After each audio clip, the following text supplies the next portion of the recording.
Sugar millers कैसे अपने traditional business से आगे बढ़कर नए इनोवेशन कर रहे हैं, कैसे नए नए बायो प्रोडक्ट्स ने पूरी इंडस्ट्री की ग्रोथ के नए दरवाजे खोल दिए हैं, क्या है इन नए बायो प्रोडक्ट्स की कहानी और क्या नया इनोवेशंस हो रहे हैं। इन तमाम मुद्दों पर हमारे एसोसिएट एडिटर विश्व मोहन ने इंडिया के कई ग्लोबल एक्सपर्ट्स के साथ खास चर्चा की है। चलिए सीधे उस पैनल डिस्कशन को देखते हैं। So much buzz in this conference room about the PLA. What is PLA and why Balrampur Chini have done such a massive investment in PLA and what would be the result of this?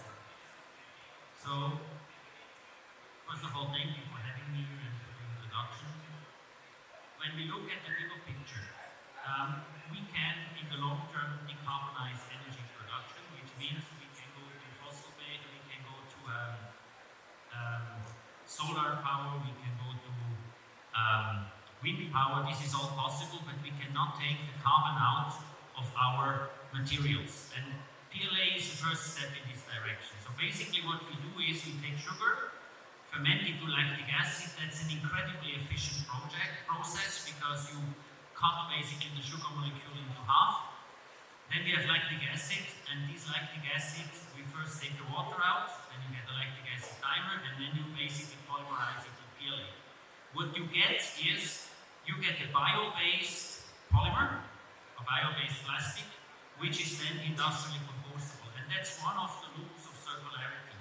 If we as mankind want to survive on planet Earth, we have to be more circular in the future. It's everywhere, and that's one option to make plastics more circular. Yeah? And it's the target applications are single-use plastics, which are very difficult to be retrieved. But the kind of demand we have in the country, do you think that 80,000 ton would be enough? I have no question that if India is blessed with one thing, it's biomass. Yeah? And there is enough biomass in India to actually build a bio-based society.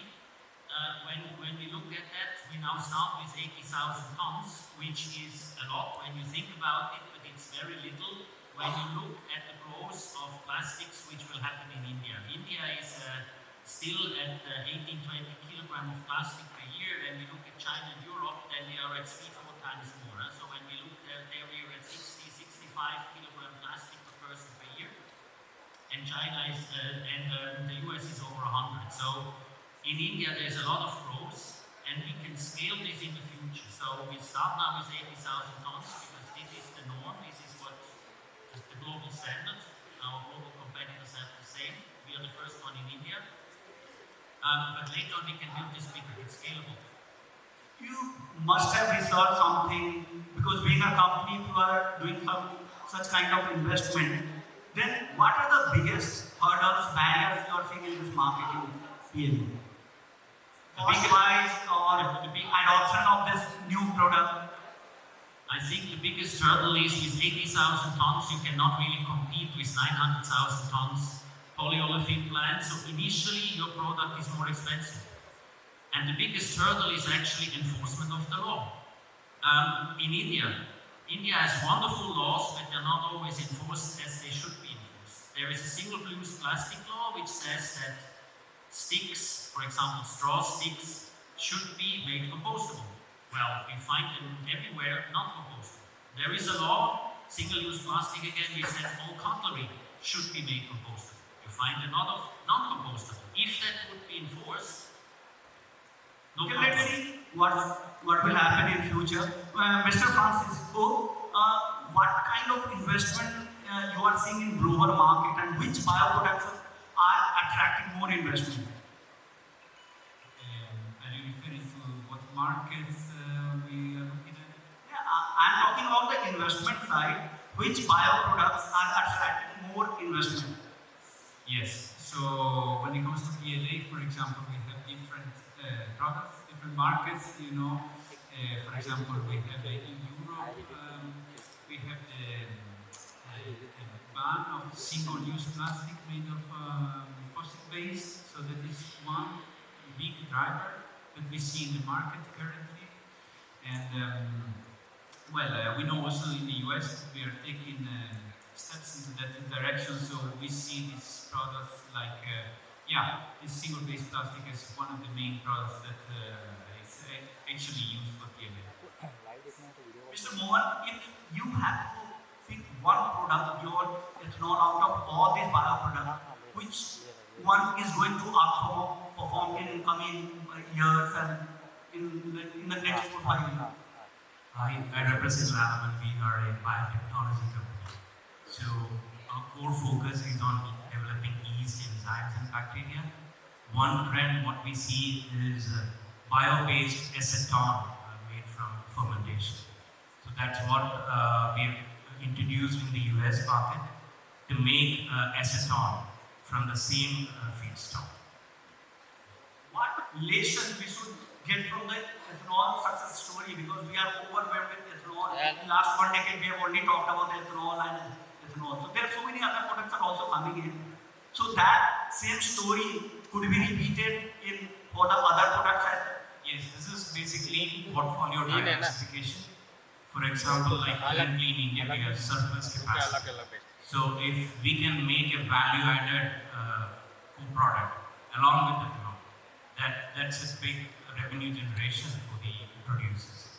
So this can be done by biotechnology route. No major change in the process, the same fermentation. Only change is going to be the downstream where you need to separate out the acetone. The real challenge is feedstock. Mr. Francis Wood, do you think we have a sustainable feedstock model that this industry can survive by this year? Yeah, thank you so much. I was waiting for this question because we went really up. Now we're coming right down, right? About the feedstock.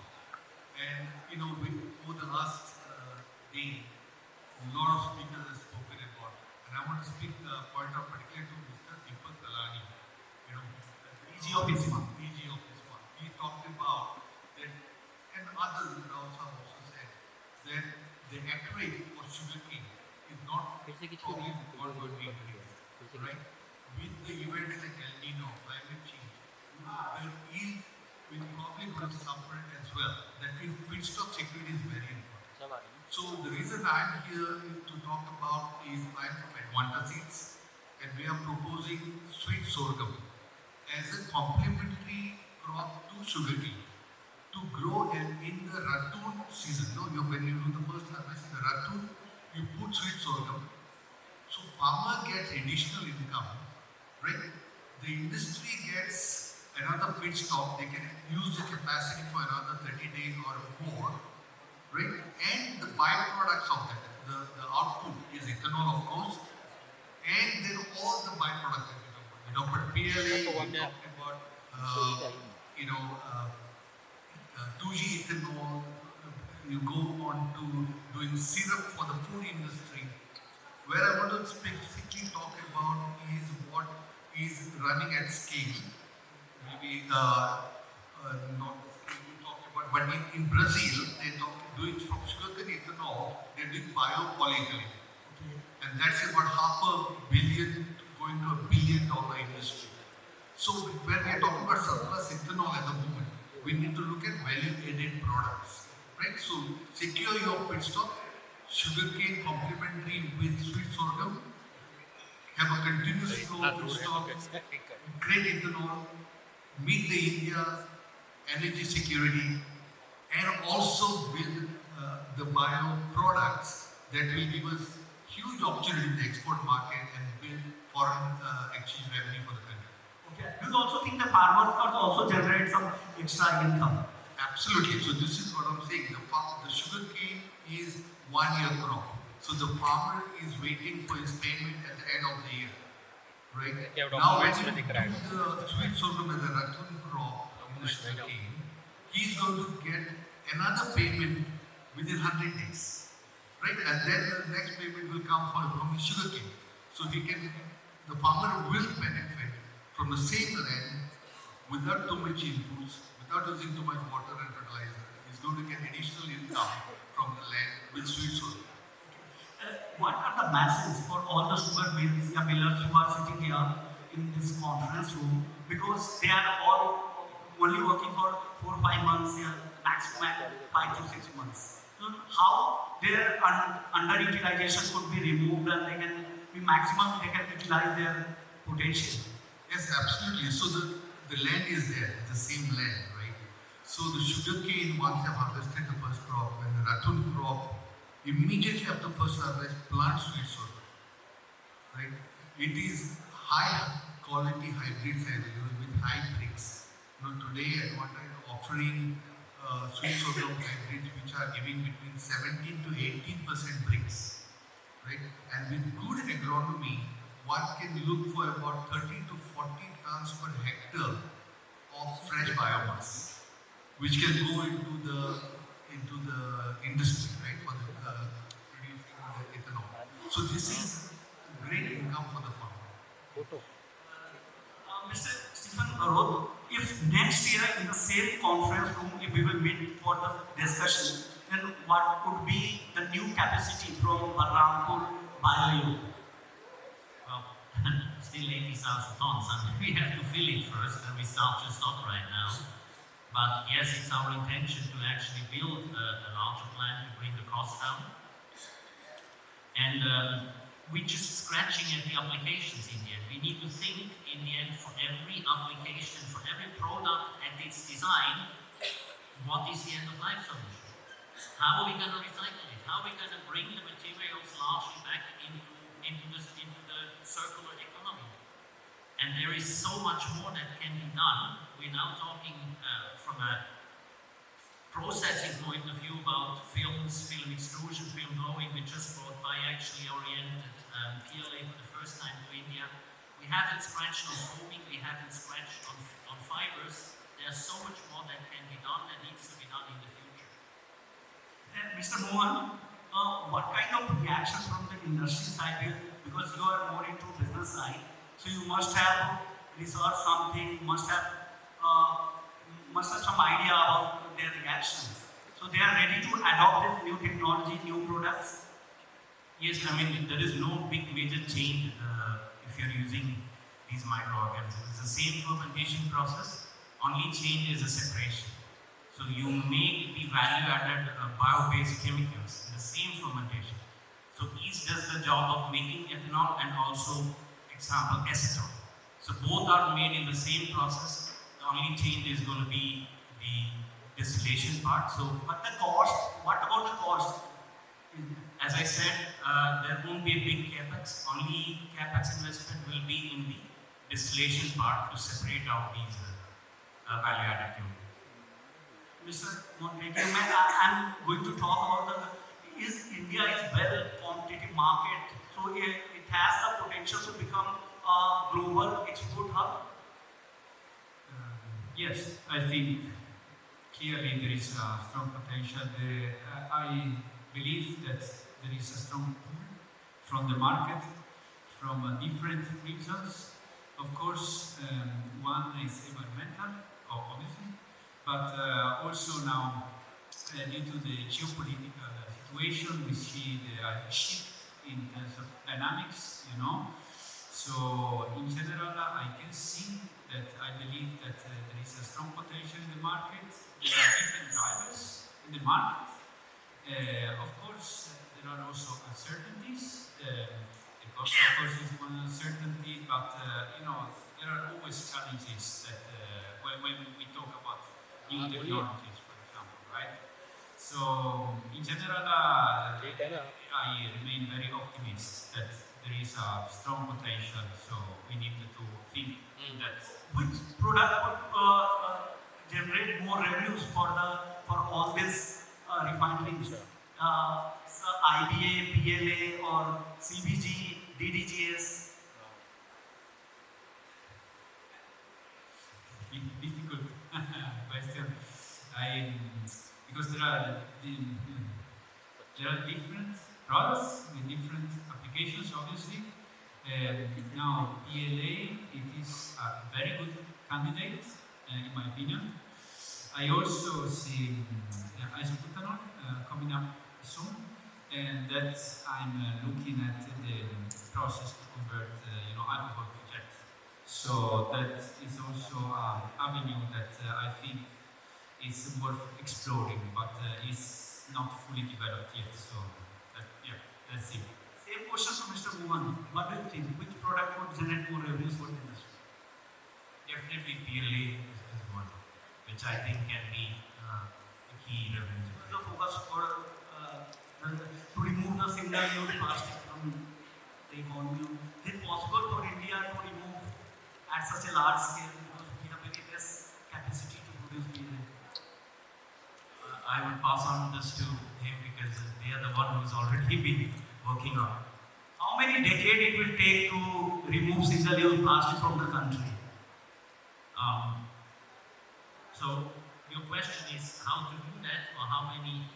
So I think when we look in what circularity means, and I think this is the big problem we now have, is that everybody thinks for his own step in the value chain, and that's not going to work in circularity, because if I optimize my value stream, I move the problem to somewhere else.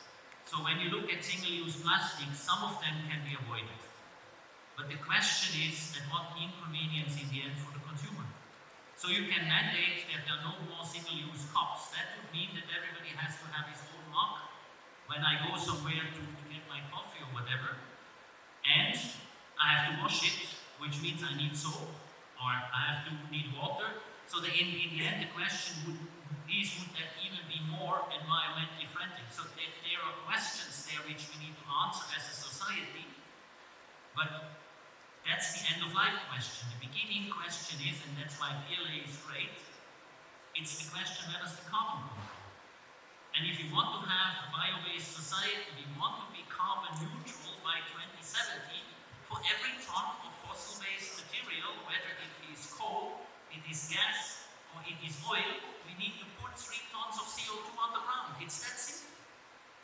It's that simple. And actually that means we have to map the carbon streams in 2070 to say how will the carbon stream look in 2070, because then the society can move in this direction, and that would mean that everything has to be bio-based, almost everything. You will always have some products which is very difficult to do. And I think we also need to see how we can make use of the current chemical assets, because PLA is a final product, but you could make succinic acid, you can make adipic acid, you can make a lot of the other products, you can make bio-based and transition them directly into the current chemical processes. Yeah. Key is the sustainable model. I mean, it's a long-term sustainable model and negative carbon footprint. You will have to be a good storyteller so you can. One more thing is all this auxiliary business can become the core business in coming years. What do you think? Absolutely. I think it's a matter of focus. So it's a matter of attention where you give it.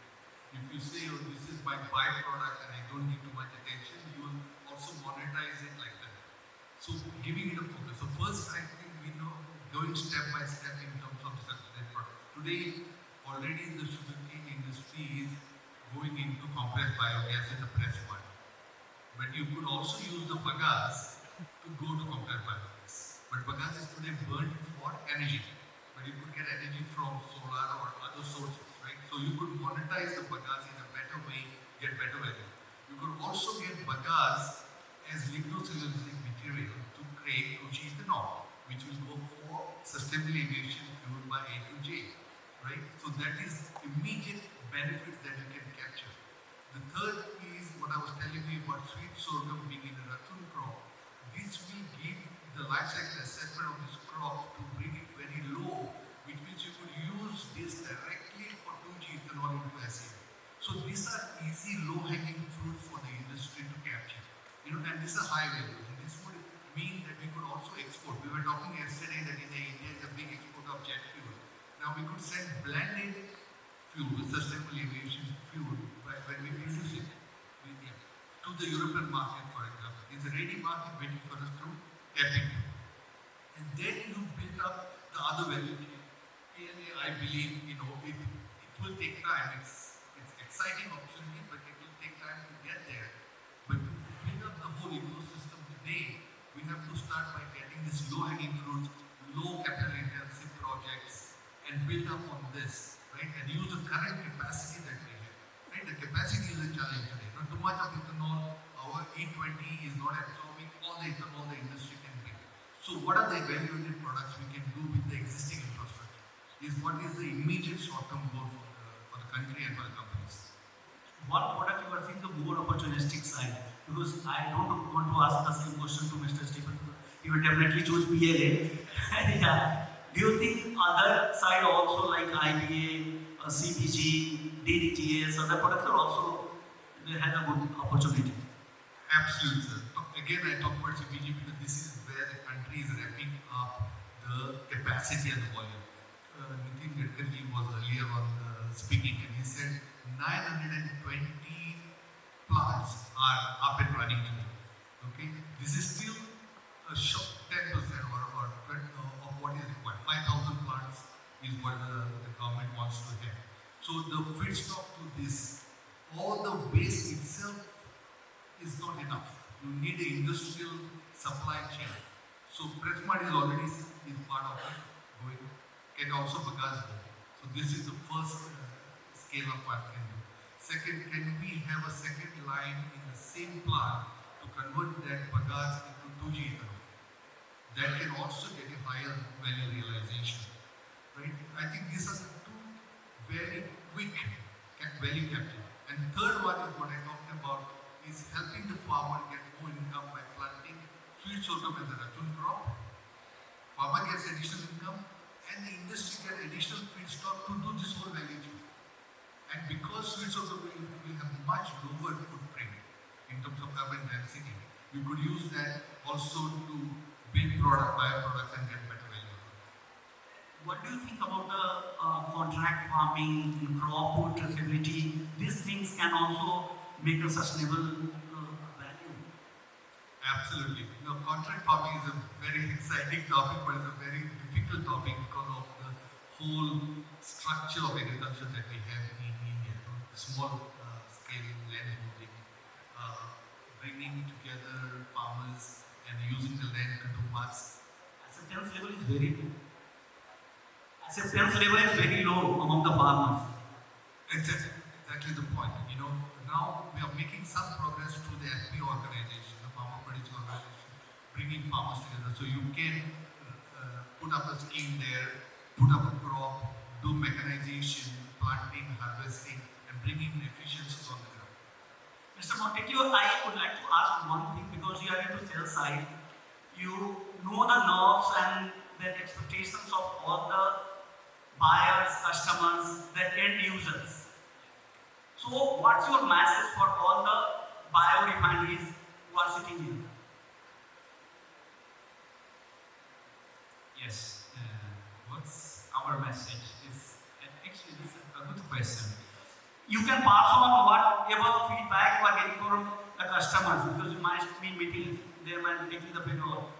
Yes, I think, I want to say, starting with, I understand that their situation may be a little bit challenging, because the situation, global situation maybe is a little bit unclear. So, there can be challenges, there can be uncertainties, but in any case, we need to answer your question, what is the message? The message is that we know our direction, that's where we need to go. Now, today we're talking a lot about ethanol. Obviously, we received a lot of messages on the direction that we are taking here in India. And soon we will also have different type of direction for other products. We're talking about PLA, we're talking about SAF. So even if there are some uncertainties, we need to understand that the direction is clear where we are going. So that is something that should be our compass on guiding our future investments.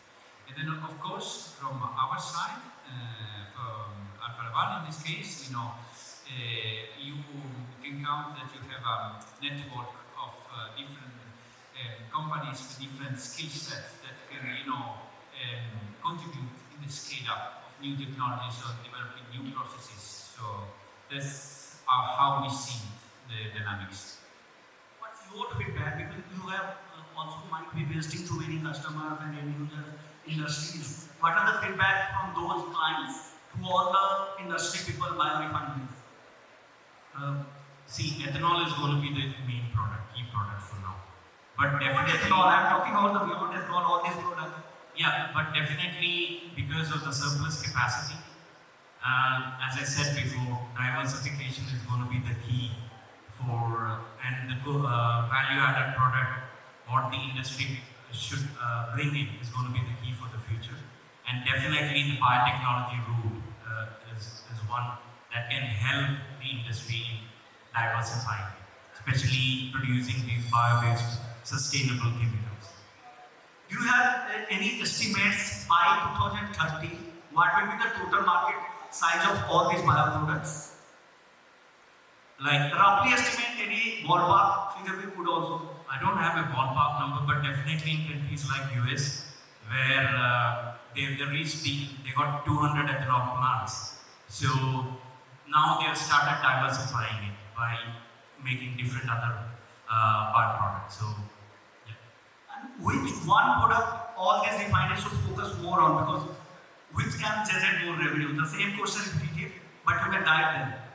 As I said, we are working on a product that can produce acetone by fermentation route along with ethanol. So same fermentation, no changes, same raw material.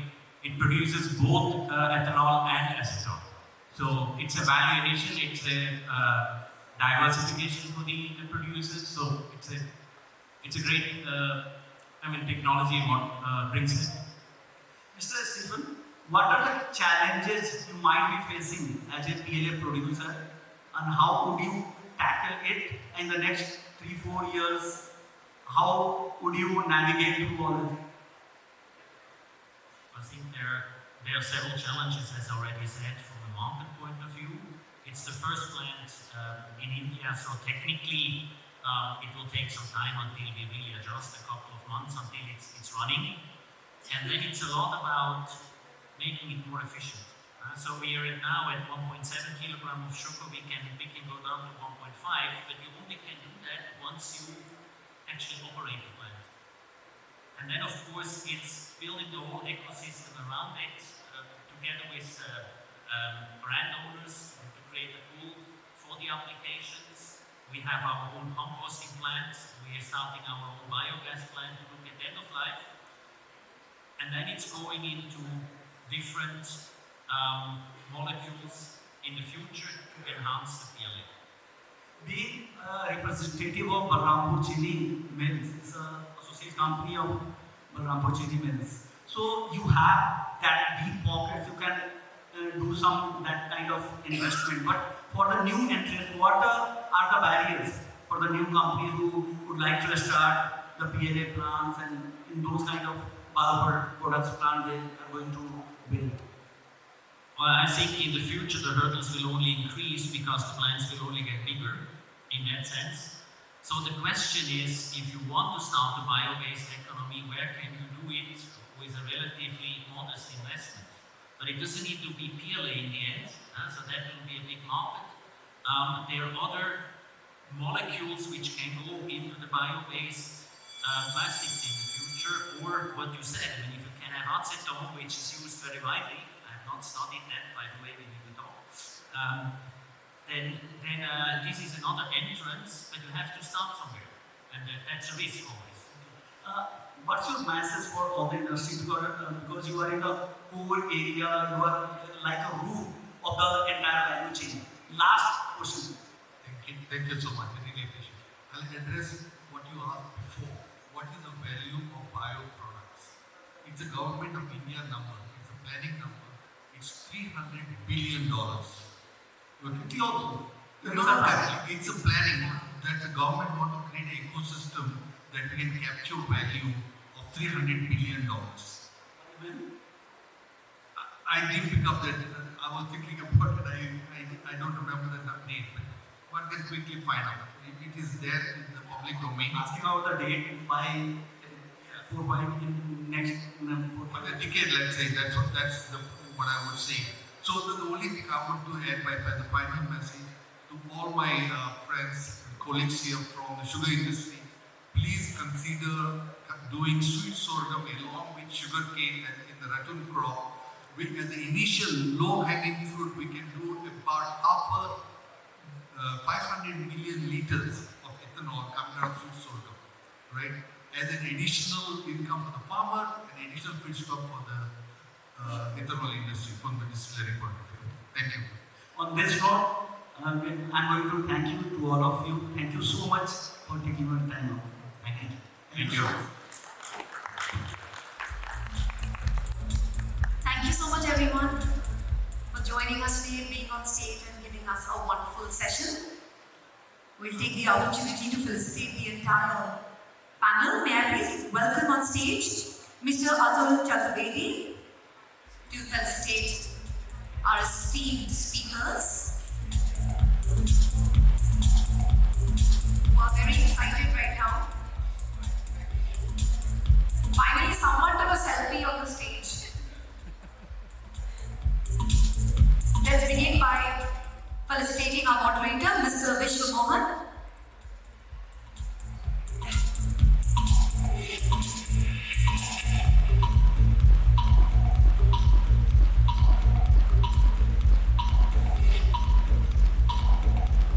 Francis Bogies. Thank you.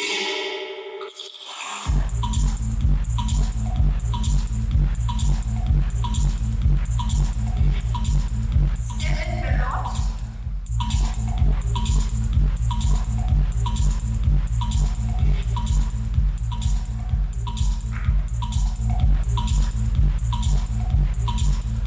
Rajesh Mohan.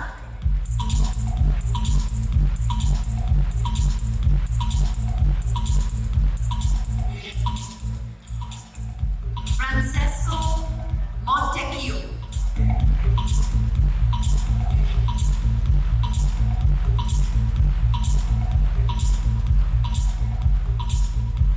May I request everyone to please come together for a group photograph?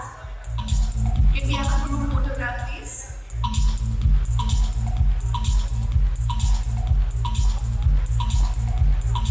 तो कुल मिलाकर संदेश साफ है, अब खेती सिर्फ खेतों तक सीमित नहीं रहेगी, बल्कि एनर्जी, टेक्नोलॉजी और नई नई डिमांड के साथ जुड़कर किसानों की कमाई का नया रास्ता खोलेगी। आने वाले समय में यही बदलाव भारत के कृषि क्षेत्र में ग्रामीण अर्थव्यवस्था की तस्वीर बदल सकता है। फिलहाल इस खास बातचीत में इतना ही। बने रहिए बिजनेस 24 टीवी के साथ।